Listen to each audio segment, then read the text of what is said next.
ഹരേ കൃഷ്ണ, ജയശ്രീ രാധേ രാധേ. എല്ലാവർക്കും നമ്മുടെ മാധവാനുഭവം എന്ന ചാനലിലേക്ക്, നമ്മുടെ കുടുംബത്തിലേക്ക് സ്വാഗതം.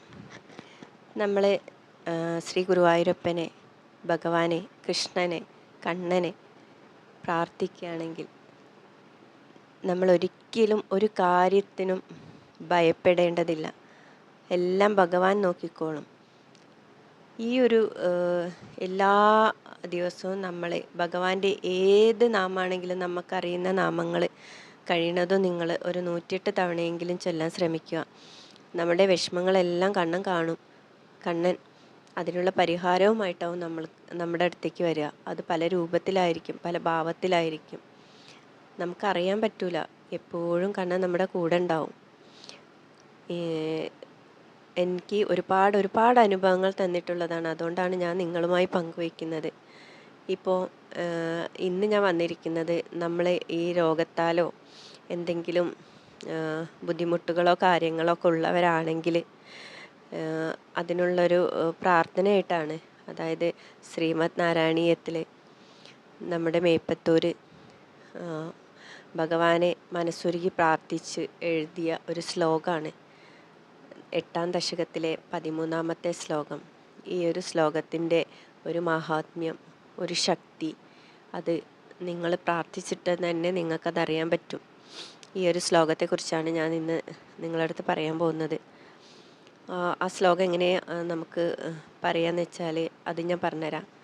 അസ്മിൻ പരാത്മന്നനുപാത്മകൽപ്പേ ത്വമിത്തമുത്താപിതപത്മയോനി അനന്തഭൂമാമരോഗരാശിം നിരുന്തി വാതാലയ വാസവിഷ്ണു.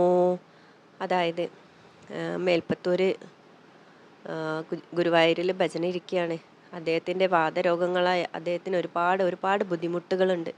അപ്പം അദ്ദേഹം ഭഗവാനോട് പറയാണ്, പരബ്രഹ്മസ്വരൂപനായ ശ്രീ ഗുരുവായൂരപ്പ വിഷ്ണു, ഈ പാത്മകൽപ്പത്തിൽ ഇപ്രകാരം ബ്രഹ്മാവിനെ ആവിർഭവിച്ചവനും അപരിച്ഛിന്ന മഹാത്മ്യശാലിയുമായ അവിടുന്ന് എൻ്റെ രോഗസമൂഹത്തെ നിവാരണം ചെയ്താലും ഈ ഒരു അതായത് മേൽപ്പത്തൂർ അവിടെ ഭജന ഇരിക്കുകയാണ്. അദ്ദേഹത്തിന് വാദരോഗങ്ങളാൽ ഒരുപാട് വേദനകൾ അനുഭവിച്ചുകൊണ്ടാണ് ഇരിക്കുന്നത്.